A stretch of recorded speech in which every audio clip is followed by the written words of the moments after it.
Assainissement et salubrité font aussi partie des axes prioritaires du gouvernement Bumba. Avec une ville qui enregistre près de 10 000 tonnes de déchets par jour, l'actuel gouverneur de Kinshasa a donc des défis majeurs à relever dans cette artère. Pour y arriver, il doit privilégier la participation de la population dans la lutte contre l'insalubrité. Proposition de Gilbert Moguicho. Il est environnementaliste.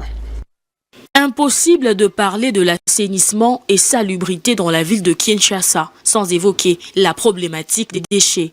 Les coins et recoins de la capitale congolaise sont devenus pour certains les carrefours des immondices. Conséquence, la santé et l'environnement en danger. Un fléau que le nouveau locataire de l'hôtel de ville a décidé d'éradiquer complètement.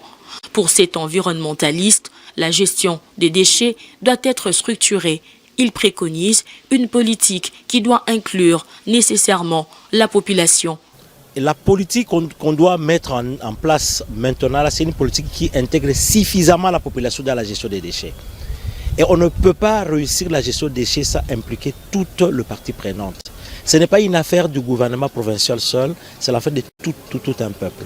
Et aujourd'hui, dans l'approche de la gestion des catastrophes, nous encourageons plus la gestion à base communautaire des risques de catastrophe. Parce que l'insalubrité, c'est un véritable risque de catastrophe. Parce que la gouvernance du secteur environnemental, il faut qu'il y ait la participation et la réceptivité. Allons croire, Kinshasa peut migrer en une ville intelligente si elle donne notamment une seconde vie aux déchets. Et les déchets peuvent constituer une source importante de devises si nous les gérons avec intelligence. C'est pour cela que je conseille au gouverneur de voir les scientifiques. Kinshasa doit migrer vers les villes intelligentes, c'est-à-dire les villes où on met en place un mécanisme intelligent de gestion des déchets, c'est-à-dire le ramassage des déchets, la valorisation des déchets et le recyclage de ces déchets. Avec une population estimée à plus de 12 millions d'habitants, sachez que Kinshasa produit